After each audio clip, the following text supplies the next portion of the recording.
자, 우리 오늘은 가인 계열의 족보에 대해서 특강을 하는 시간을 갖도록 하겠습니다. 특별히 이제 뭐 가인 계열, 가인의 자손들이 많지만 가인에 대해서만, 오늘은 이제 가인에 대해서만 시간 관계상 이렇게 좀 생각해보는 시간을 갖도록 할게요. 자, 뭐 우리가 늘 하는 거지만 일단 용어 정리부터 다시 한번 좀 간단하게 하도록 하겠습니다. 자, 여기 보면은 우리가 늘 쓰는 얘기지만은 구원이라는 단어가 있다고 그랬죠? 구원.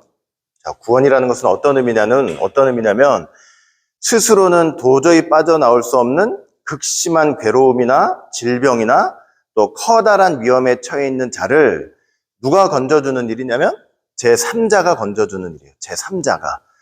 그러니까 내가 너무나 어려움에 깊이 빠졌는데 내 스스로는 그 어려움 속에서 헤쳐나올 수가 없기 때문에 누가 와서 어려움에 빠진 나를 건져주는 일이 바로 구원이라는 그런 단어의 뜻이에요. 그래서 제가 여러 번 예를 들었지만은 막 이렇게 수영 이제 바다 같은데 호수 같은데 있는데 누가 빠졌어요. 누가 빠져가지고 수영을 못하고 막 허우적대고 있는데 혼자서 빠져나올 수가 없잖아요. 없기 때문에 지나가던 어떤 사람이 그걸 보고 뛰어 들어가지고 이 사람을 이제 꺼내 온다고 한다면 바로 이 사람은 이 어려움 속에서 제3자에 의해서 건짐을 받게 되는 거죠. 그게 바로 구원이에요, 구원. 근데 여러분, 저와 여러분들이 아담 타락 이후에 다 죄와 사망 권세 아래 놓여 있잖아요. 우리 인생은요, 만약에 예수님이 없었다면은 그냥 일평생 우리 타락한 본성을 따라 죄 짓다가 죽어가지고 지옥 가서 영원토록 구원받을 수 없는 그런 존재들이 되었을 거예요. 그런데 예수님이 우리를 위해서 이 땅에 오셔가지고 스스로 그 죄와 사망의 권세 아래에서 빠져나올 수가 없기 때문에 우리를 강권적으로 이렇게 건져내 주셨기 때문에 우리를 구원해 주셨다 이렇게 말씀을 드릴 수가 있는 거죠. 자, 그 다음에 어떤 단어가 있냐면 이제 구속이라는 단어가 있죠. 구속이라는 단어가 있는데 구속은 어떤 의미냐면은 여러분들 많이 공부하셔서 알겠지만은 대가를 치르고 대가를 지불하고 구원을 해내는 일이에요. 그러니까 반드시 어떤 값이 필요해요. 값을 치르고 나서 그 사람을 구원해내는 일이 바로 구속이에요. 구속. 예수님이 우리를 구원해 주셨는데 죄와 사망의 권세 속에서 우리를 꺼내 주셨는데 건져 주셨는데 그냥 건져 주신 것이 아니고 예수님은 우리를 위해서 대가를 치러 주셨잖아요. 그 대가가 뭐냐? 마태복음 20장 28절 말씀 볼 때 인자가 온 것은 섬김을 받으려 함이 아니라 도리어 섬기려 하고 자기 목숨을, 예수님 자신의 생명을, 자기 목숨을 많은 사람의 대속물로 주려 함이니라 이렇게 말씀을 하고 있죠. 예수님께서 자기의 생명을 대속물로 주시고 우리를 건져주셨다 이런 말씀이에요. 에베소서 1장 7절 말씀 봐도 우리가 그리스도 안에서 그의 은혜의 풍성함을 따라 그의 무엇으로 말미암아? 피로 말미암아. 그의 피로 말미암아. 예수님께서 십자가에서 우리를 위해서 흘려주신 그 대속의 피, 그 피값을 치르시고 구속, 즉 죄사함을 얻었으니라고 말씀을 하고 있어요. 우리의 구원은 예수님께서 십자가에서 자기 생명을 내놓으시고 피를 흘려주심으로 그 값을 치르신 후에 우리를 꺼내주신 구원이라는 것을 우리가 이제 구속이라는 단어를 통해서 알 수가 있는 것이죠. 자, 그 다음에 구속사라는 단어가 있죠. 구속사. 우리 너무 많이 쓰고 있죠. 이 구속사라는 단어를. 자, 구속사라는 것은 하나님께서 이 땅에 예수 그리스도를 보내셔가지고, 누구를 보내셨어요? 예수 그리스도를 보내셔가지고 우리들을 구원하시는 역사가 바로 구속사죠. 구속사. 근데 우리가 이 구속사를 생각할 때 이제 어떻게 생각해야 되냐면, 여러분 이제 일반 세계사가 있잖아요. 일반 역사가 있잖아요. 그 세계사 일반 역사의 중심이 바로 뭐다?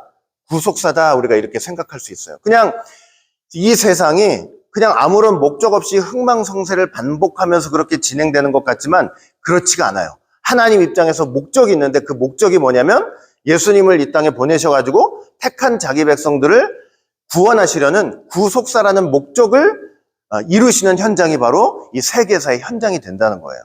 그래서 세계사의 중심은 구속사. 그리고 그 구속사의 중심은 누구세요? 오직 예수 그리스도예요. 예수 그리스도. 구속사의 중심은 예수 그리스도예요. 아무리 위대한 사람이 있고 아무리 위대한 이론이 있고 뭐 얼마나 대단한 역사가 있다 할지라도 구속사의 중심은 하나님께서 자기의 택한 백성들을 구원하신다고 할 때 그 구원의 핵심은 이 세상에 누구밖에 없냐면 예수님밖에 없는 거예요. 어떤 사람도 구속사의 중심이라고 얘기할 수 없어요. 어떤 교회도 어떤 일도 구속사의 중심이라고 얘기할 수 없어요. 아무리 교회가 크고 화려하다 할지라도 그 모든 교회 활동에 그 모든 교회 일 속에 예수 그리스도가 좌정에 계시지 않으면 절대로 하나님의 구원의 역사를 감당할 수 없는 교회인 거예요. 알겠죠? 그러니까 우리 교회는 아무리 어떻다 할지라도 우리의 신앙과 우리의 믿음과 우리 이 교회 모든 신앙과 삶 속에 반드시 누가 좌정에 계셔야 된다? 예수 그리스도만이 좌정에 계셔야 된다는 것을 여러분 꼭 믿으시기를 바라겠습니다. 예수 없는 신앙생활 아무것도 아니에요. 아무것도 아니에요. 아무것도 아니에요. 자, 그리고 구속사적 경륜이라는 말도 있죠. 구속사적 경륜. 자, 구속사적 경륜이라는 말도 있는데 이거는 구속사를 이루어 가시는 하나님의 뭐예요? 경영이에요. 하나님의 경영. 하나님의 경영. 경륜이라는 말이 이제 쉽게 풀어서 얘기를 하면 이제 경영이라고 얘기를 할 수 있죠. 그러니까 하나님께서 구속사를 이루시는데 그러니까 예수님을 이 땅에 보내셔가지고 택한 자기 백성들을 구원하시는 그 구속사를 이루어 나가시는데 그걸 이루어 가시기 위한 하나님의 경영이 있을 거 아니에요. 뭐 회사를 건립해가지고 거기서 이문을 남기려고 해도 그 사장이 얼마나 많은 생각과 계획을 하고 적절하게 사람들 배치하고 시간 조절해가지고 이렇게 일을 할 텐데 아니 이 온 우주의 하나님께서 창조주가 되신 하나님께서 구속주가 되신 하나님께서 택한 자기의 백성을 구원하시기 위해서 얼마나 많은 생각과 계획과 그리고 순간순간 또 역사 속에서 섭리하심을 통해서 하나님의 그 뜻을 이루어 가시겠냐고요. 그러니까 그런 하나님의 이 경영을 우리가 구속사적 경륜이라고 얘기를 하는 거예요. 그러니까 여러분 우리 모든 신앙생활에 우리의 모든 교회 생활에 다 뭐가 있냐면 하나님의 구속사적 경륜이 있어요. 예수를 보내셔가지고 구원하시겠다. 하나님의 그 구원, 우리를 구원하시겠다는 그 경영이 다 들어가 있는 거예요. 이 경륜을, 구속사적 경륜을 이제 광의적으로 보면, 조금 넓은 의미에서 보면, 어떻게까지 이야기할 수 있냐면, 우주의 운행과 그 다음에 역사를 주관하심까지 생각해 볼 수 있어요. 하나님이 구속사를 이루어 가시는 데 있어서 하나님의 경영 속에는 뭐냐면, 온 우주의 운행도 있어요. 이거 제가 여러 번 말씀드렸죠? 우주가 여러분 한치의 오차도 없이 잘 이게 때에 맞게 운행을 해줘야만 이게 별일 없이 이렇게 다 돌아가는 거 아니에요? 근데 만약에 이 우주의 운행이 제대로 되지 않고 뭐 어디서 삐끗해가지고 뭐 1도가 틀어진다, 2도가 틀어진다 이래보세요. 우주가 그냥 얼마나 난장판이 되겠으면 나중에 멸망할 거 아니에요? 만약에 우주가 멸망하면 하나님께서 이 땅에서 자기 백성을 구원하시는 구속사를 이루어 가실 수가 있겠어요? 없겠어요? 없잖아요. 그러니까 하나님의 경영은 넓게 보면 이 우주를 운행하시는 것에도 있는 거예요. 이 구속 경륜이라는 게. 그러니까 지금 여러분들이 밤에 잘 때 저 높은 하늘에 엄청나게 많은 별들이 이렇게 운행을 하는 걸 볼 텐데, 야, 저 운행도, 우주의 운행도 하나님이 택한 백성 우리를 구원하시기 위해서 하나님이 지금 경영하시는 현장이구나. 이렇게 생각해 보면 우리를 구원하시는 하나님의 사랑이 얼마나 높고 크고 위대하다는 것을 우리가 분명히 깨달을 수가 있는 거예요. 아시겠죠? 역사를 주관하세요. 세상에 얼마나 많은 나라가 흥망성쇠를 반복하면서 났다가 죽었다 그렇게 됐습니까? 그럼 모든 역사의 흥망성쇠도 결국은 하나님께서 우리를 구원하시기 위한 모든 터로 삼으셨다 하는 것을 우리가 알아야 되는 것이죠. 그리고 이 경륜을, 하나님의 경륜을 좀 좁은 의미에서 보면 하나님은 어디 안에서도 역사를 하시냐면 인간의 마음속에서도 일하시고 계신다는 거. 인간의 마음속에서도. 하나님께서 구속사를 이루시기 위해서 인간의 마음 안에서도 역사를 하시는 거예요. 그렇죠? 택한 백성들, 제가 누누이 말씀드리잖아요.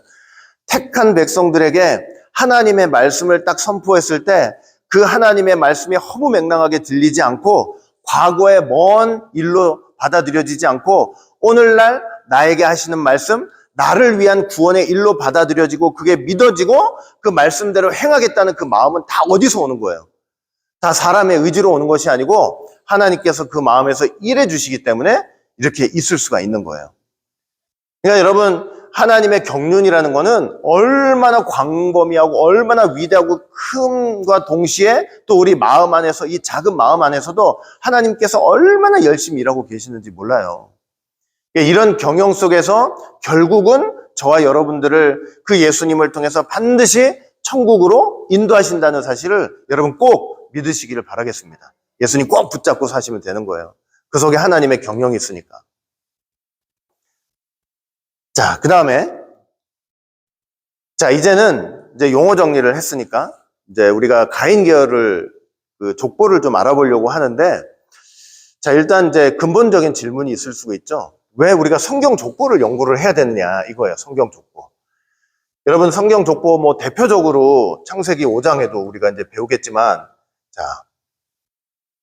자, 창세기 5장에도 족보가 있죠? 그 다음에 창세기 11장에도 족보가 있고, 뭐 대표적으로 마태복음에도 1장에도 족보가 있고, 뭐 누가복음 3장에도 이렇게 족보가 있고, 성경에 보면 여기 말고도 이제 여러 군데 족보가 있단 말이에요.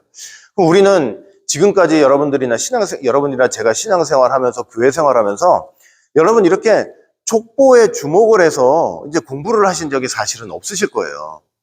그러니까 여기 와서 여러분들이 족보에 주목을 하는 거지, 일반 우리가 다른 데서 신앙생활 하면서 이렇게 족보에 주목을 해가지고 족보에 대해서 이렇게 낱낱이 알아보는 경우가 사실은 거의 없다고 볼 수 있는 거죠. 왜 우리는 이렇게 성경 족보를 연구를 하고 이걸 중요하게 생각하느냐? 그 이유가 뭐냐면, 자, 이 땅의 메시아가 어떻게 오시겠다고 약속을 하셨기 때문에 그래, 하나님이. 여자의 후손으로 오시겠다. 하나님께서 메시아를 보내시는데 여자의 후손으로 보내겠다고 약속을 하셨기 때문에 우리가 족보가 사실은 중요한 거예요. 자, 그 얘기는 이제 조금 뒤에 하고, 자, 하나님께서 이 땅에 구원자를 보내시고 메시아를 보내시는데 여자의 후손으로 보내시겠다고 하시는 말씀은 어디에 나타나 있냐면 창세기 3장 15절에 나타나 있죠. 야, 요거 한번 같이 읽어볼까요? 자, 시작. 내가 너로 여자와 원수가 되게 하고 너의 후손도 여자의 후손과 원수게 되게 하리니 여자의 후손은 네 머리를 상하게 할 것이요 너는 그의 발꿈치를 상하게 할 것이니라. 자, 이건 누가 누구한테 하시는 말씀이냐면 하나님께서 지금 뱀을 저주하시면서 하시는 말씀이에요. 뱀을 저주하시면서 하시는 말씀인데, 자, 여기 보니까 여자의 후손이라는 말이 나오죠. 여자의 후손. 여자의 후손이라는 말이 나오는데, 여자의 후손은 네 머리를 상하게 한대요. 네 머리를 상하게 한다. 네 머리를 할 때 이건 누구를 가리키는 거예요? 뱀을 가리키는 거죠. 그리고 뱀은 그의 발꿈치를 상하게 할 것이요, 이렇게 말씀을 하고 있죠. 이 하나님의 예언과 말씀은 어디에서 성취됐다 그랬어요? 십자가에서 성취됐다 그랬죠. 십자가에서 예수님이 달리셨는데, 그 예수님이 달리신 십자가 사건이라는 것은 사단의 머리를 상하게 하는 사건이고, 사단이 예수님을 십자가에 막 온갖 계략과 모략으로 이렇게 달아놓은 것 같지만 그거는 예수님의 발꿈치를 상하게 하는 정도밖에는 되지 않는 일이라는 것을 말씀을 하고 있는 거죠. 오히려 사단이 막 모략해서 예수님을 막 이렇게 십자가에 매단 것 같지만 이거는 되려 사단이 지금 그 십자가 현장에서 예수님한테 그냥 된통 머리를 상하고 아주 크게 이렇게 깨진 현장이라는 것을 예언을 하고 있는 거예요. 자, 그러면서 이렇게 뱀한테 저주를 하면서 이렇게 여자의 후손으로 예수님이 오시겠다, 십자가에서 이런 일을 이루시겠다, 이렇게 예언을 해놓은 거예요. 자, 그러면 이 구원자 메시아가 여자의 후손으로 오시겠다는 건 도대체 무슨 뜻이냐 하는 것을 이제 한번 좀 살펴볼 거예요. 자, 여자의 후손의 의미가 뭐냐? 여자의 후손의 의미. 여자의 후손. 자, 메시아가, 구원자가 여자의 후손으로 오신다는 것은, 자, 메시아에게 무엇이 있다는 것을 말씀하냐면 족보가 있다는 것을 의미하는 거예요. 예수님이 이 땅에 오시는데, 구원자가 이 땅에 오시는데 족보를 통해서 오신다는 거예요. 왜냐면 여자의 후손이라는 건 뭐예요? 내가 구원자를 보내줄게 할 때 그냥 그 자리에서 하늘에서 구름을 타고 휙 땅으로 내려오는 그런 메시아가 아니잖아요. 여자의 후손으로 온다는 것은 뭐냐면 어떤 과정이 있다는 거예요. 후손이라는 건 벌써 낳고 하는 이런 과정이 있다는 뜻이잖아요. 그러면 이 낳고를 기록한 게 뭐예요? 족보거든요. 족보. 여자의 후손으로 오신다는 것은 메시아가 이 땅에 오시되 족보를 통해서 오신다. 메시아에게 족보가 있을 것이다 라는 것을 말씀을 하고 있는 거예요. 자, 실제로 여러분, 실제로 그래서 마태복음, 여러분 신약성경 1장 마태복음 딱 펼쳐보시면은 제일 1장 1절부터 16절 보면 제일 먼저 나타나는 게 뭐냐면 아브라함부터 예수님까지 42대 족보가 이제 기록돼 있잖아요. 그죠? 아브라함부터 예수님까지 42대 족보가 기록이 되어 있는 거예요. 족보가. 자, 이 족보는 말 그대로 예수님이 오신 족보잖아요. 예수님 오신 족보. 아브라함부터 다윗 뭐 쭉 해가지고 결국은 예수님 이제 이렇게 족보가 기록이 되어 있는 건데 이 족보의 의미는 뭐냐면 이 족보의 의미는 예수님께서 이 땅에 오시는 뭐예요? 이 땅에 오시는 길이에요. 예수님이 이 땅에 오시는 길. 이 길을 왜 보여줘야 되는 거예요? 예수님은? 왜 보여줘야 되냐면 우리가 누구를 다 만나야 돼요. 예수님을 다 만나야 되잖아요. 예수님을 만나야 되는데 예수님 만나야 되는데 나 어디 가서 어떻게 예수님을 만나지? 그 인생들에게 하나님께서 어떤 길을 보여주셨냐면 이 족보를 통해서 예수님을 만날 수 있는 길을 보여주신 거예요. 그 길은 뭐냐면 어떤 길이에요? 아브라함으로부터 시작된 이 족보예요, 족보. 이게 뭐냐면 길이 되는 거예요, 길. 우리가 예수님 만나려면 어디 먼저 가야 돼요? 아브라함한테 먼저 가봐야 돼요. 아브라함한테 먼저 가가지고 이분의 신앙과 이분의 삶과 이런 모든 신앙의 역경 속에서 이분이 고민했던 이런 모든 그런 신앙의 고민들을 하나하나 잘 살펴보면서 이 길을 그대로 따라오다 보면 누구를 만날 수 있는 거냐면 예수님을 만날 수가 있는 거예요. 그러니까 예수 믿는 사람들은 막막하지가 않아요. 분명하게 대로가 있다니까. 예수님 앞으로 나아갈 수 있는 대로가 있어요. 아브라함 앞에 나가면 반드시 예수님을 만날 수가 있는 거예요. 그리고 이 족보는요. 이 족보는 또 뭐냐면 하나님 구속 경륜의 흔적이에요. 구속 경륜의 흔적. 아까 구속 경륜이 뭐라 그랬어요? 구속 경륜이 구속사를 이루시는 하나님의 경영이라 그랬잖아요. 예수님을 이 땅에 보내시는 그래서 택한 백성을 구원하시는 하나님 경영인데 이것이 바로 뭐냐면 이 족보가 뭘 보여주냐면 바로 그런 하나님 경영의 흔적을 보여주는 거예요. 한 사람 한 사람을 이 족보 속에서 한 사람 한 사람을 붙드시면서 이렇게 예수님까지 이어지기까지 하나님께서 어떤 경영, 어떤 애쓰심, 어떤 수고와 열심을 가지고 이렇게 이 길을 뚫으시기까지 어떤 일들이 있었는가를 잘 보여주는 흔적이 바로 이 족보가 된다는 거죠. 구속 경륜의 족보. 그러니까 여러분, 오늘날 우리한테도 하나님의 경륜이 있겠어요, 없겠어요?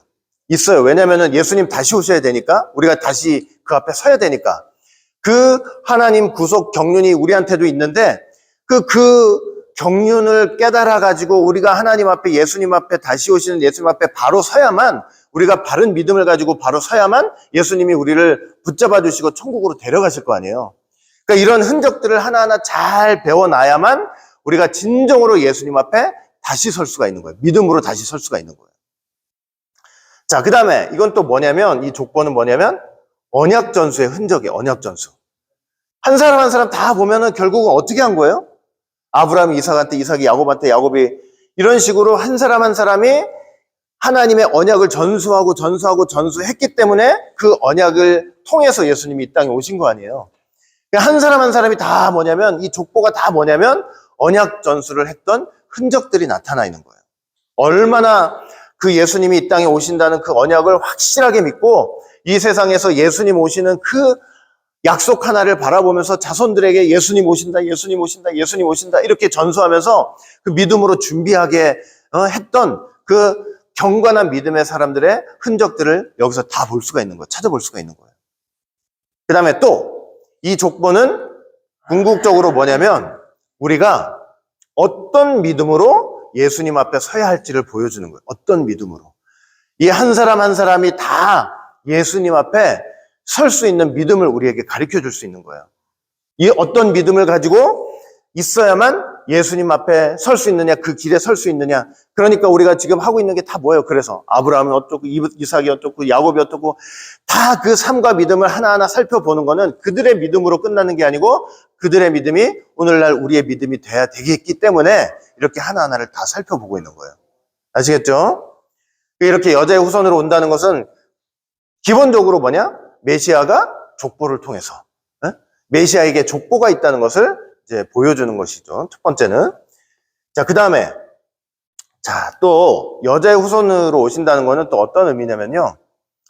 자, 메시아가 여자의 후손이다. 이건 메시아가 자, 이 땅에 오실 때 어떻게 오실 걸 보여주는 거냐면 성령으로 잉태되실 것을 보여주는 거예요. 성령으로 잉태되실 것. 자, 마태복음 1장 16절 보세요. 야곱은 마리아의 남편 요셉을 낳았으니 그랬죠? 야곱은 마리아의 남편 요셉을 어떻게 했대요? 낳았으니 이랬죠? 자, 여기까지는 뭐냐면 다 어떤 형식이냐면 누가 누구를 낳았으니 이렇게 돼 있어요. 낳았으니 됐는데 예수님한테만 어떤 표현이 있냐면 여기 남자가 없어요. 여기는 다 아브라함이 이삭을 낳고 이삭이 야곱을 낳고 야곱이 뭐 이렇게 유다를 낳고 이런 식으로 남자가 남자를 낳는 것으로 이렇게 돼 있는데 예수님한테만 오면 그 형식이 파괴돼요. 파괴돼가지고 누가 먼저 등장을 해요? 마리아가 먼저 등장을 해요. 마리아에게서 그리스도라 칭하는 예수가 어떻게 됐다 그랬어요? 나시니라 이렇게 표현이 돼 있단 말이에요. 그러니까 다른 인물들의 경우는 나타라는 표현 있죠?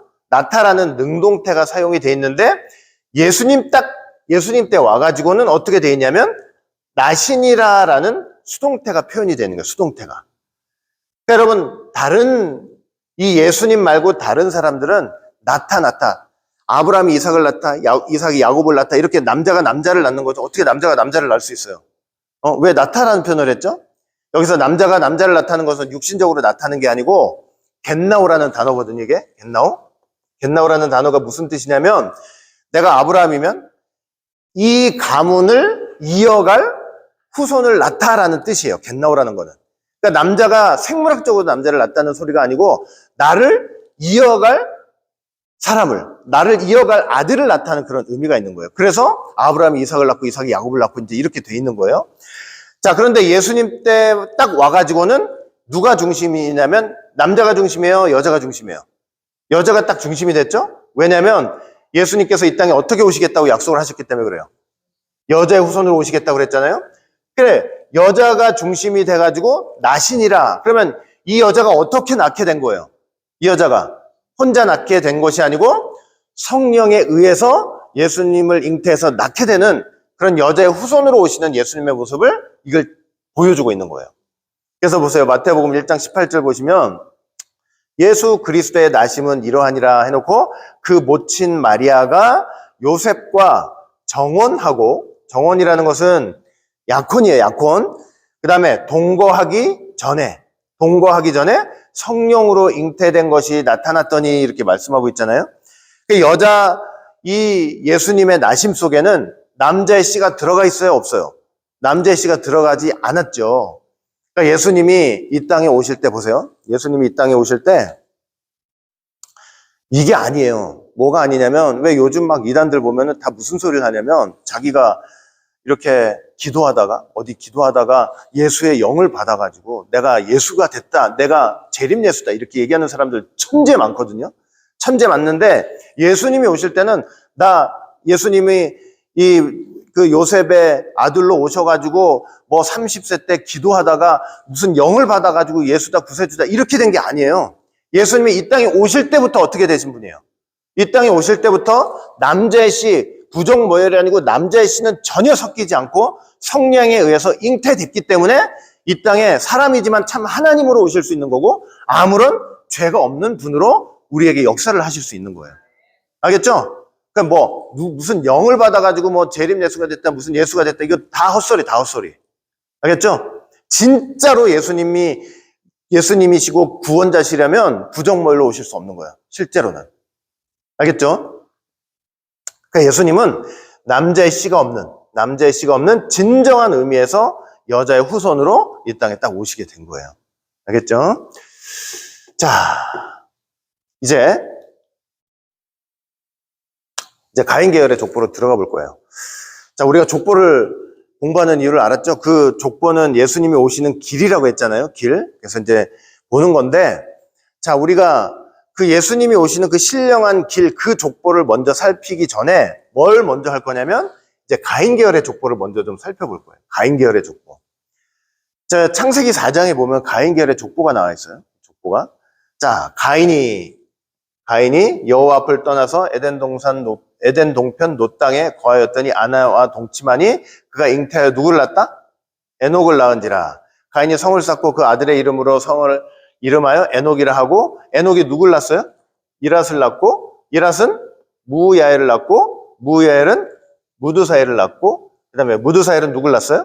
라멕을 낳고. 그러니까 이거 족보예요, 아니에요? 이거 족보잖아요, 족보. 이름이 누가 누구를 낳고 낳은지라, 다 낳은지라가 있잖아요? 그러니까 이게 분명히 족보예요, 족보. 자, 족보인데 제가 어저께 공부하면서 말씀드렸죠. 자, 어저께 족보 말씀드렸는데 어떤 말씀을 드렸어요? 이 경건한, 창세기 보시면은, 창세기에는 창세기 1장부터 50장이 있죠? 1장부터 50장이 있는데, 여기는 몇 개 족보가 있다고 그랬어요? 몇 개 족보? 10개 족보 있다고 그랬죠? 자, 10개 족보가 있는데, 이 족보가 다 원어로 보면 뭐예요? 톨레도시죠, 톨레도시인데, 이 족보들은 누가 누구를 낳고 누구를 이렇게 소개를 하고 있는데, 그 서두에 보면 항상 이렇게 톨레도시 있어요, 톨레도. 족보라는 명칭이 딱 있어요. 근데 가인 계열의 족보는 분명히 이 족보의 형식을 취하고 있지만 여기는 뭐가 없어요. 이건 가인의 족본이라 하면서 이게 톨레도시라는 단어 자체가 없는 거예요. 그러니까 가인 계열은 분명히 족보의 형식은 있지만 실제로 하나님 보실 때는 족보라는 거예요, 족보가 아니라는 거예요. 이건 족보가 아니에요. 족보가 아니에요. 그죠? 제가 그래서 어저께 말씀드린 거예요. 이 가인 계열의 족보는 여러분 제가 말씀드렸죠. 우리가 나중에 다 구원받는다는 거는 우리가 다 어디에 기록된다는 거예요. 우리 이름이. 생명책에 기록된다는 거죠. 이게 족보죠, 족보. 그죠? 우리의 이름이 기록된 족보. 족보인데 이 가인 계열 있잖아요. 이 가인 계열은 분명히 낳고 하는 그 족보의 형식은 있으나 하나님 보실 때 어떤 족보라는 거예요. 이 생명책 족보와는 아무런 상관도 없는 그냥 완전히 인간적인 족보인 거예요. 인간적인 족보. 하나님과 상관없어요. 그러니까 여기 들어가 있는 사람들이 안 들어가 있는 사람들이에요. 안 들어가 있는 사람들. 그러니까 아무리 여러분 이 땅에서 내가 자식을 낳고 뭘 낳고 해도 하나님을 모르는 족보는 하나님 안에서 아무런 것도 아니에요. 아무런 족보 취급도 당하지 못하는 거예요. 아니, 내가 멧돼손이고 우리 선조가 무슨 대단한 일을 했다 이렇게 하지만 이게 예수님과 연결이 되지 않으면 하나님 보시는 족보도 아닌 거예요. 족보도 아니에요. 아무것도 아니에요. 그러니까 그런 족보가 바로 가인 계열의 족보인 거예요. 가인 계열의 족보. 자, 우리가 이 가인 계열의 족보를 먼저 좀 살펴볼 텐데, 자, 가인 계열 족보 속에 들어가 있는 이제 구속사적 의미가 뭐냐 이거예요. 자, 가인 계열 속에 족보 속에 들어가 있는 구속사적인 의미는 뭐냐면, 이 가인 계열 족보를 우리가 왜 배우냐면, 가인 계열은 어떤 족보기 때문에 그래요.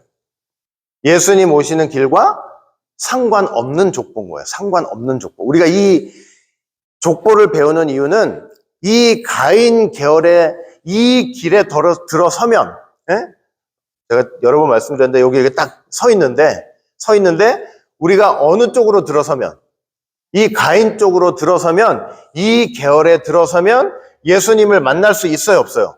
절대로 예수님 만날 수 없어요. 절대로 예수님 못 만나요. 우리가 여러분들이 여기 서 있어요. 여기 서 있는데 이쪽 길로 가면 어떻게 돼요? 이쪽 길로 가면 이 경건한 세쪽 길로 가가지고 쭉 진행을 하다 보면은 반드시 누구를 만날 수 있어요? 예수님 만날 수 있어요. 그러나 가인의 계열, 가인의 길을 들어서는 자들은 절대로 예수님을 만날 수가 없는 거예요. 그래서 가인 족보를 배우는 이유는 뭐냐면, 가인의 길에 들어서게 되면 예수님 만날 수 없구나. 그러면 그 가인의 길로 들어선다는 건 뭐냐 하는 것을 우리가 배우는 거예요. 그 가인의 삶을 살펴보면서 그 계열의 사람들의 삶을 살펴보면서 저런 삶을 산다는 거는 예수님과 상관없는 길이 되겠구나 하는 것을 살펴보기 위해서 우리가 만나는 거예요. 이렇게 공부를 하는 거예요. 알겠죠? 자, 그래서 이제 볼 거예요. 이 가인 계열로 들어간다는 건 도대체 뭐냐? 이 가인 계열의 시조가 가인이잖아요. 가인인데 얘는 도대체 어떻게 하다가 예수님 오시는 길과 상관없는 길을 가게 됐느냐 하는 것을 이제 알아보는 거예요. 그러니까 여러분들 이렇게 공부하면서 절대로 가인이 갔던 길을 똑같이 가시면 안 돼요. 절대로. 똑같이 가면 안 돼요. 알겠죠? 자, 한번 볼게요. 창세기 4장 1절 보니까 아담이 그 아내 하와와 동침함에 하와가 잉태하여 가인을 낳고, 자, 가인을 낳고 이르되, 자, 뭐라고 지금 고백을 해요, 하와가?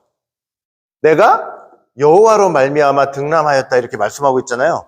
여기 지금 보니까 하나님의 이름을 뭐라고 불렀어요? 여호와라고 불렀죠, 여호와. 자, 여호와라고 하나님의 이름을 부른 이유는 지금 하와가 자식을 낳은 다음에 뭘 생각하고 있는 거예요? 지금 뭘 생각하고 있어요? 하나님께서 아담이 타락하고 나서 뱀을 저주하시면서 아까 말씀드렸죠. 여자의 후손이 있을 것이다 약속을 하셨잖아요. 근데 그렇게 여자의 후손이 있을 거다라고 말씀하신 하나님의 이름이 바로 어떤 하나님이었어요? 여호와 하나님이에요. 여호와 하나님. 이 여호와 하나님이 자 누구를 보내시겠다고 한 거예요? 여자의 후손을 보내셔가지고 머리를 상하게 뱀의 머리를 상하게 할 거라고 말씀하셨잖아요. 그러니까 지금 하와는 자기가 낳는 이 가인을 어떻게 생각하면서 어떻게 되기를 소망하면서 지금 이런 고백을 하고 있냐면 하나님이 약속하셨던 이 여자의 후손으로서 자기를 유혹했던 그 뱀의 머리를 상하게 만들고 다시 에덴 동산으로 돌아갔으면 좋겠다는 그런 소망을 가지고 지금 이런 고백을 하고 있는 거예요. 이런 고백을. 그러니까 얼마나 많은 기쁨과 소망 속에서 이렇게 이름을 지었겠냐고요. 이런 고백을 했겠냐고요. 예? 그러나 실제로는 이런 고백을 했지만 정말로 여호와로 말미암아 낳았다라고 그렇게 고백한 대로 가인의 삶이 그렇게 됐어요, 못 됐어요? 그렇게 되질 못했잖아요. 그렇죠? 그러니까 어떻게 하다가 그렇게 되지 못했느냐 한번 보는 거예요, 그거를. 자, 볼게요. 창세기 4장 2절 보니까 자, 가인을 낳죠. 그다음에 나중에 가인의 아우인 아벨을 낳았어요. 아벨을 낳는데 아벨은 양치는 자. 그다음에 가인은 농사하는 자였다. 이렇게 말씀하고 있죠. 자, 이렇게 아벨을 낳은 다음에 창세기 4장 3절부터 5절 보면 세월이 지난 후에 이렇게 돼 있죠. 세월이 지난 후에. 자, 세월이 지난 후에 이제 제사를 지내는데 우리가 성경에 통일성이 있다고 보면 구약 때 보면은 제사를 단독으로 드릴 수 있는 나이가 몇 살이에요? 제사장들이. 제가 분명히 말씀드렸죠. 30살이에요. 30세. 30세는 돼야 이제 제사장이 단독으로 제사를 드리는 거예요. 그러니까 그런 통일성을 가지고 보면 가인과 아벨이 이렇게 각각 자기의 재물을 가지고 제사를 드렸다고 할 때 대략 나이를 우리가 그런 통일성에 근거해서 생각해 보면 적은 나이는 아니었다 생각해 볼 수 있어요. 30살 이상이 될 수 있는 거예요. 자, 세월이 지난 후에 가인은 자, 땅의 소산으로 제물을 삼아 여호와께 드렸고 아벨은 자기도 양의 첫 새끼와 그 기름으로 드렸더니 여호와께서 아벨과 그 제물은 연락하셨으나 자, 가인과 그 제물은 연락하지 않으셨다. 이제 이렇게 말씀을 하고 있죠. 이거 공부 되게 많이 했죠, 여러분들. 자, 왜 하나님께서는 가인의 가인의 제물은 받지 않으시고 아벨의 제물은 받으셨다. 이렇게 말씀을 했어요. 왜 하나님이 그러셨죠? 뭐 때문에 그랬다고 그랬어요? 가인의 제물과 자, 아벨의 제물을 통해서 우리가 알 수 있는 게 뭐냐면 분명히 보세요. 하나님께서 제사를 받지 않으실 때 여기 지금 보니까 뭐부터 나와 있어요? 아벨 자신을 먼저 받았다고 그랬고 가인 자체를 받지 않으셨다고 그랬잖아요. 그러니까 아벨은 받으시고 가인을 받지 않으셨다는 것은 뭐냐면 그 예배를 제사를 드리고 있는 아벨의 마음을 받으셨다고 그랬죠. 마음을 받으신 거라고 그랬죠. 그 다음에 제사를 드리고 있는 가인의 마음은 받지 않으셨다고 그랬잖아요. 그러면 이 마음은 어디에 드러나 있다고 그랬어요? 이 마음이 제물에 들어있다고 그랬죠. 이 마음이 제물에 드러나 있어요. 그러면 이 각각의 마음이 제물에 들어있는데 그 제물을 통해서 어떤 마음이었는가를 우리가 유추할 수 있는 거라 그랬잖아요. 자, 아벨은 제물을 드릴 때 어떤 걸 드렸다고 그랬어요? 양의 첫 새끼를 드렸다고 그랬잖아요. 첫 새끼. 제가 누누이 말씀드렸죠. 첫 새끼라는 건 뭐냐면 가장 처음 난 것이기도 하고 최고 좋은 것이기도 해요. 그러니까 가장 좋은 것, 가장 처음 난 것, 가장 첫 것을, 좋은 것을 하나님 앞에 드렸다 그랬잖아요. 가인은 뭐라 그랬어요? 여기 땅의 첫 소산이라는 얘기가 있어요, 없어요? 첫 소산이라는 얘기 자체가 없잖아요. 제가 그때 한번 말씀드렸죠? 아벨은 1년 동안 이게 양을 치면서 첫 새끼 가장 좋은 것을 하나님 앞에 드렸다는 것은 아벨 마음속에 뭐가 가장 중요하다는 거예요, 지금. 하나님이 제일 중요하시고 하나님께 드리는 예배가 가장 중요한 것을 얘기를 하는 거고, 그게 바로 사실은 장자예요, 그게. 그게 진정한 장자예요. 근데 가인은 보세요. 가인은 1년 농사를 했는데 첫 것이 없다는 것은 뭐냐면 그 첫 것은 어디가 있어요, 지금? 첫 것은 어디가 있냐면 가인이 가장 중요하다고 생각하는 거기에 첫 것은 쓰인다고 말씀을 드렸잖아요. 그리고 하나님께 지금 제사를 드릴 때 첫 것이 아니고 다른 것으로 드렸다는 것은 하나님과 하나님께 드리는 예배와 제사는 가인 마음에 제일 중요한 것은 아닌 거예요. 하나님도 제일 중요하지 않고 하나님께 드리는 제사도 제일 중요하지 않아요. 않기 때문에 첫이라는 단어가 없다고 말씀을 드렸잖아요. 그래서 하나님께서 그 마음을 보시고 지금 아벨과 그 제물은 연락하셨지만 가인과 그 제물은 연락하지 않으신 거예요. 그러니까 여러분, 제가 누누이 말씀드리지만 여러분들이 이 예배 드리러 와가지고 제일 중요한 게 뭐라고 그랬어요? 제일 중요한 거. 제일 중요한 건 여러분들 마음과 중심이라고 그랬어요. 여러분들 마음과 중심. 예배 드릴 때요, 하나님이 제일 중요해서 여기 이 자리에 나와서 예배 드리셔야 되고, 이 예배 드리는 시간이 내 인생과 내 삶의 여러 가지 하는 일들 시간 속에서 이 예배의 시간이 나한테 있어서 제일 귀중해야 돼요. 여러분, 이게 얼마나 단순하면서도 어려운 일인지 아세요? 하나님께서는 그냥 앉아가지고 여기서 예배 드리는 여러분들을 다 받으시면 좋겠지만 다 받으시는 게 아니고 마음을 받으세요. 내가 가장 중요하고 이 예배 시간이 하나님께 나와서 예배를 하고 경배하는 이 시간이 가장 중요한 그 마음들을 받으시는 거예요. 그 마음들을. 항상 교회 나오시면서 그냥 앉으셔가지고 설교 듣고 말씀 듣고 찬양하고 기도하고 뭐 순서가 다 있지만 모든 예배 과정 속에서 정말 이 시간이 나에게 가장 귀하고 소중한 시간이다라는 그런 믿음을 가지고 나의 가장 귀한 분 하나님께 예배를 드린다는 그런 확고한 믿음을 가지고 그렇게 예배를 드려야만 하나님께서 여러분들 마음을 다 받으신다는 거 여러분 꼭 믿으시길 바라겠습니다. 아시겠죠? 여러분 중심이 제일 중요해요. 내 마음이 제일 중요해요. 네? 여기 지금 보세요. 땅의 소산과 양의 첫 새끼와 그 기름을 비교해가지고, 야, 이게 더 비싸냐, 이게 더 비싸냐, 이건 100만 원, 이거 10만 원 아니냐, 이런 거 아무런 중요한 거 아니에요. 이거 가치가 중요하지 않아요. 나에게 가장 중요한 걸 가장 중요한 분한테 바치는 거예요. 이게 가장 중요한 거예요. 이 정신이. 예배 정신이라는 거예요. 알겠죠? 안 받았어요. 근데 여러분, 가인이요, 하나님께 제물 드리면서도 그 제물을 드리면서 자기의 마음은 가인이 알까요? 모를까요? 알잖아요. 내가 지금 하나님 앞에 제일 좋은 거 드리지 못하는 거 알고 있을 거고, 하나님과 그 예배가 가장 이렇게 중요하다는 거, 그 중요하지 못하게 생각하는 자기 마음도 다 알잖아요. 그런데 가인은 그렇게 해가지고 제물을 받지 않으시니까 가인은 화가 나가지고 누구 탓을 해요?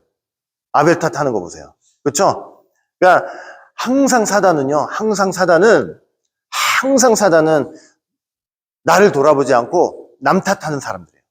남 탓해요, 남 탓. 너 때문에 뭐가 안 됐어. 너 때문에 뭐가 안 됐어. 이러는 거예요. 너 때문에. 그러니까 정말 믿는 사람들은 이 순간에 가인이 정말, 왜 내 제사를 받지 않으셨지? 이런 마음이 들면 자기 마음을 먼저 점검해 봐야 되고, 예배를 받은 아벨한테 가가지고 너 어떤 마음으로 하나님께 드렸니 물어봐야 되고, 이러면서 하나님께서 원하시는 제사를 드릴 수 있도록 애를 쓰는 게 정상이라고요. 나 안 받았는데 쟤를 받아? 쟤를 미워해? 그러니까 이거 완전히 비정상이고 잘못된 거잖아요. 이게 사단의 마음이지, 이게. 그죠? 자, 그래서 나중에 보시면은 이 율법 같은 데 보시면은 이 어떤 이제 계명이 있냐면, 법이 있냐면, 또 토지에서 열매를 거둘 때 하나님께 어떤 열매를 드리래요? 처음 익은 열매 첫 것을 하나님께 드리라 이렇게 말씀이 나오고 있죠. 그리고 또 마찬가지로 잠언서 3장 9절도 내 소산물에 처음 익은 열매로 하나님께 드리라. 그러니까 분명한 거예요. 가인이 하나님 앞에 첫 것 드리지 못하는 게 분명해요. 그래서 땅의 소산물을 드릴 때도 첫 것을 드리라. 이렇게 지금 말씀을 하고 있는 거예요. 자, 보세요. 이제 제물을 안 받았어요. 거부했어요, 하나님께서. 그랬더니 가인이 어떻게 됐다 그랬어요? 심히 분하여 안색이 변했다 그랬잖아요. 제가 그래서 한번 설명드렸죠. 맨 마지막에 계시록 보면은 사단의 대왕이 누구예요? 붉은 용이죠, 붉은 용. 자, 사단의 대왕이 붉은 용이죠. 붉은 용인데 제가 이거 한번 말씀드린 적이 있었던 것 같아요. 저 붉은 용은 마지막 때 저 붉은 용이 사단의 대왕인데 저 붉은 용은 어떤 존재냐면 어디로부터 시작한 거예요? 어디로부터? 가인으로부터 시작했어요. 가인으로부터 시작해가지고 얘가 지금 안색이 변했다는 건 안색이 변했다는 거예요. 여러분 화나고 막 승질나면 얼굴이 어떻게 돼요? 막 울그락불그락해지잖아요. 이 붉은 영은 가인으로부터 시작해가지고 하나님 앞에 얼굴을 붉혔던 모든 악의 총체예요. 모든 악의 총체. 그러니까 얼마나 보세요. 저 붉은 영은요. 하나님에 대한 하나님 백성에 대한 원망과 이 불평 그리고 적대심 이런 게 있잖아요. 붉은 용은 뭘 보여주냐면 그거는 이제 하늘 끝까지 닿은 상태를 보여주고 있는 거예요.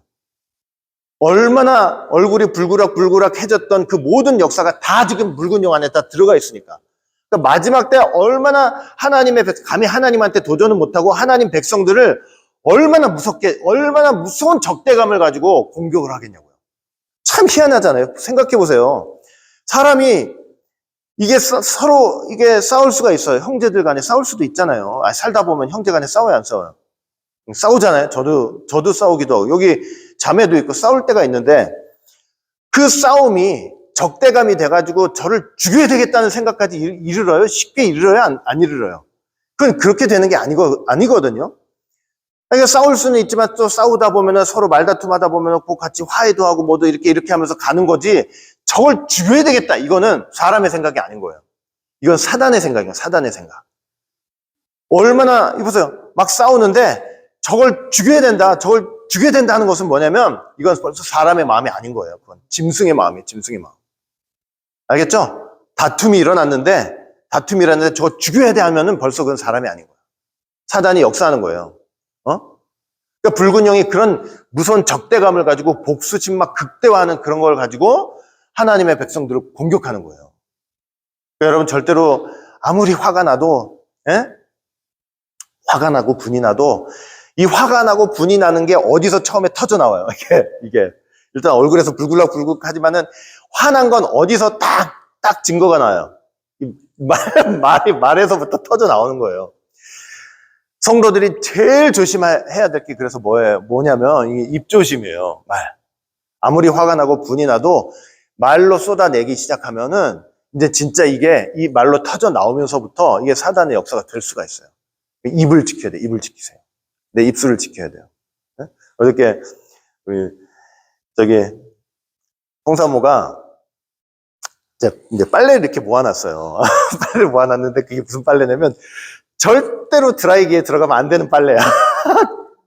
그래서 저한테 얘기도 했어요. 이거는 드라이기에 들어가면 안 되는 거야?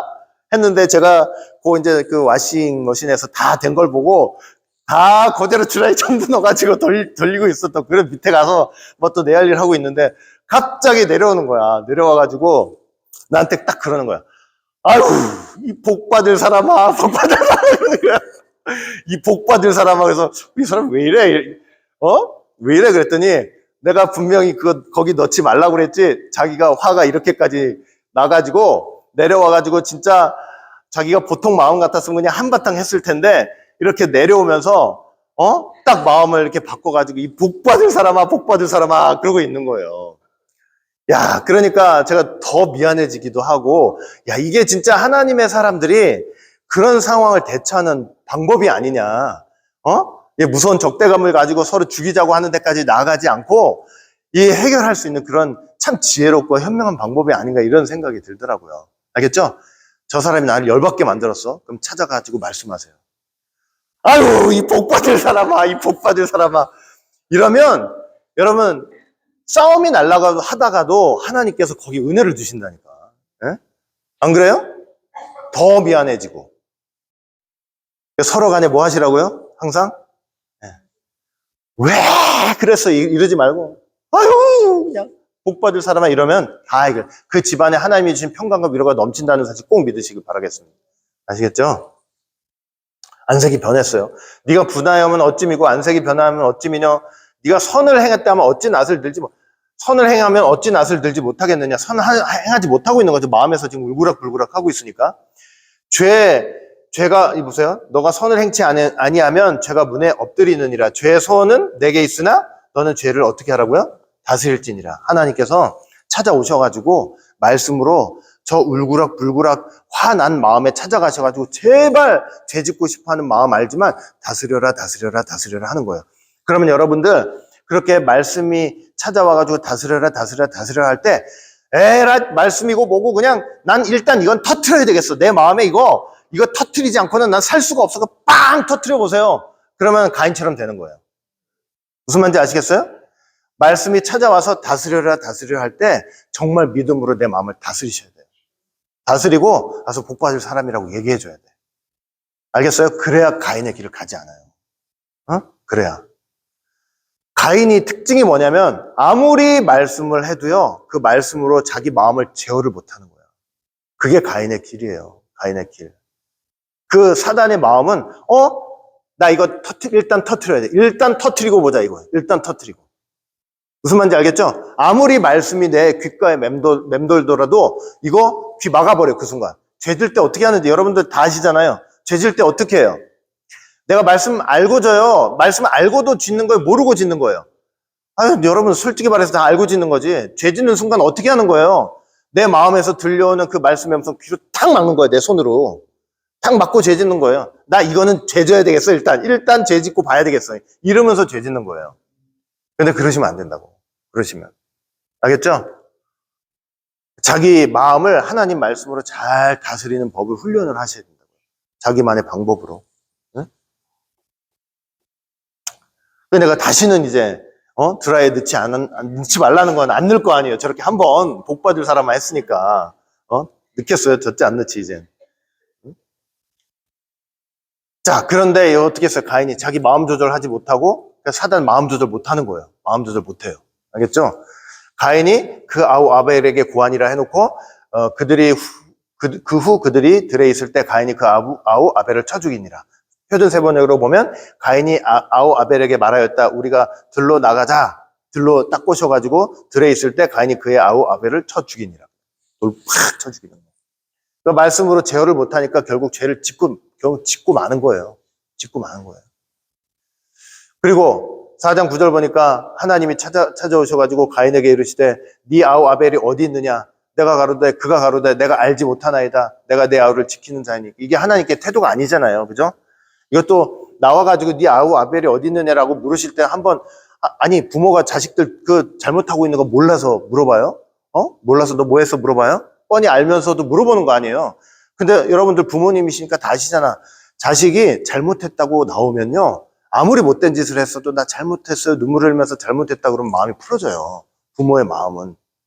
네? 그러니까 하나님이 너 아벨 왜 죽였어? 하는 마음으로 찾아오실 때는 넌 죽어봐라 하고 찾아오시는 게 아니란 말이에요.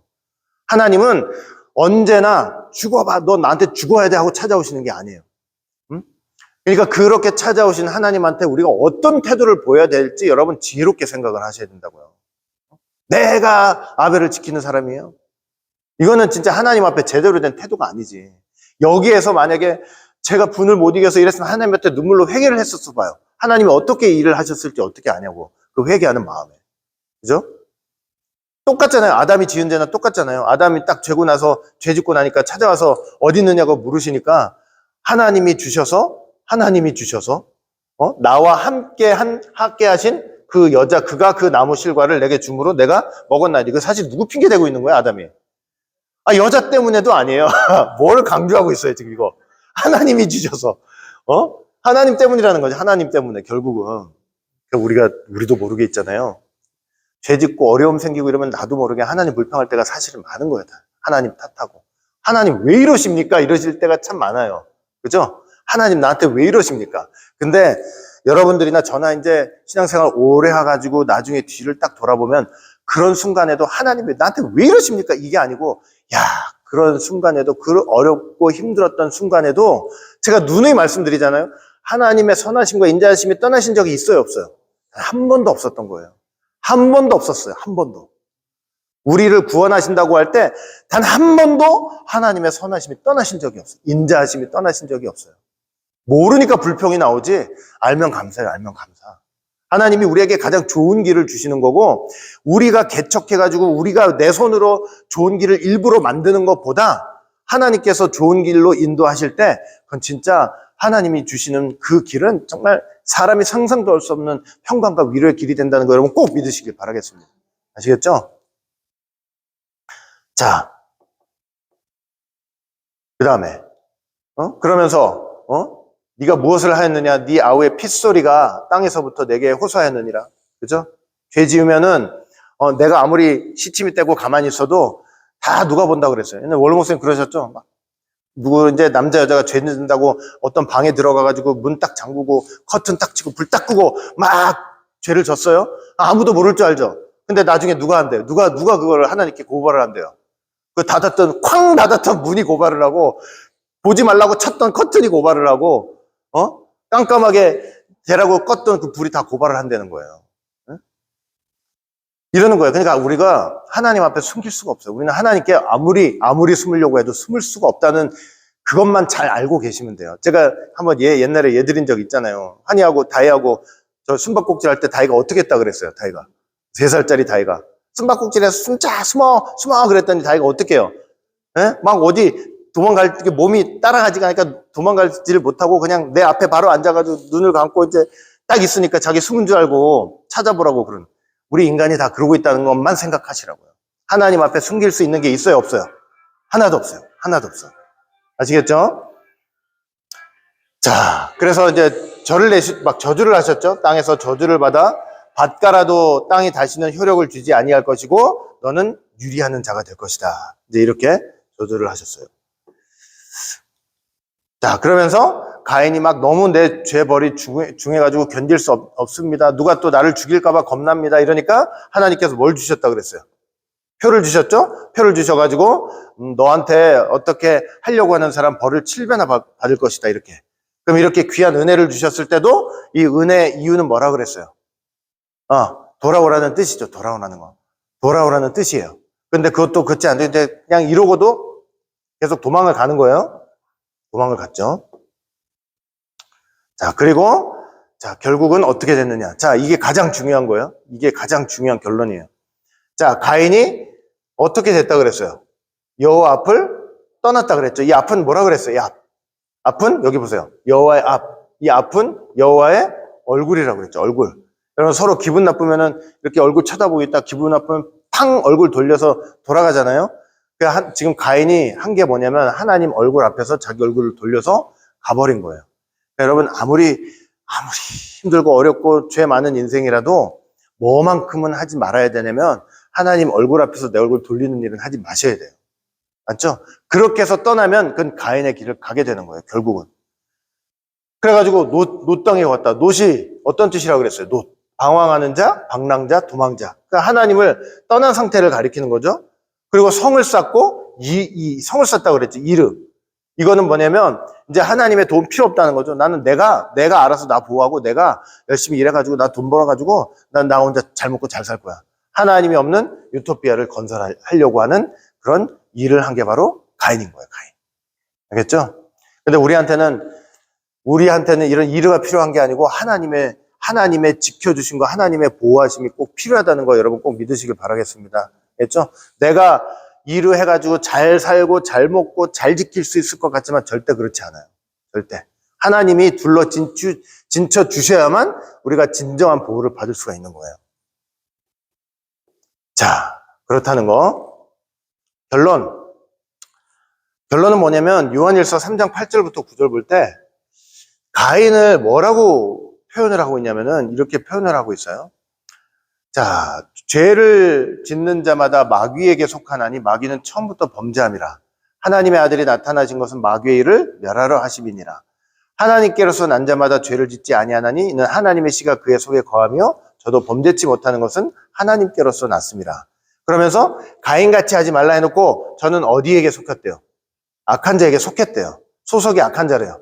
그럼 얘는 태어날 때부터 악한 자가 소속이냐? 그게 아니고 가인이 악한 자 소속이 된 거는 어떤 생각을 받아들였을 때예요? 마귀의 생각을 받아들였을 때 악한 자 소속이 되는 거예요. 말씀으로 찾아와 주셔가지고 권면하실 때 그 말씀으로 내 마음 조절을 하도록 하나님께 간절히 기도하고 붙들고 이루고 그 위기를 넘어가야 되는데 하나님 말씀 내동댕이 쳐버리고 마귀가 주는 그 적대감 있잖아요. 복수심을 극대화하는 그런 생각을 받아들였을 때 마귀의 생각을 받아들였을 때 가인은 소속이 달라지는 거예요. 소속이 악한 자 소속이 되는 거예요.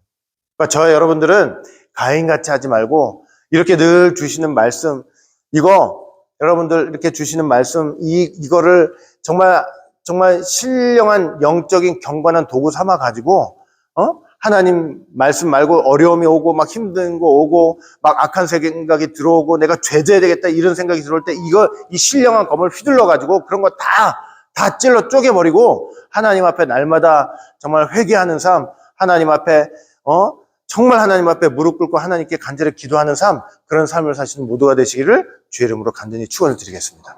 기도합니다. 사랑과 은혜가 풍성하신 아버지 하나님 오늘도 이렇게 귀한 시간을 통해서 다시 한번 저희들이 이렇게 가인 계열의 족보를 살펴볼 수 있도록 인도하여 주시니 진심으로 감사드립니다.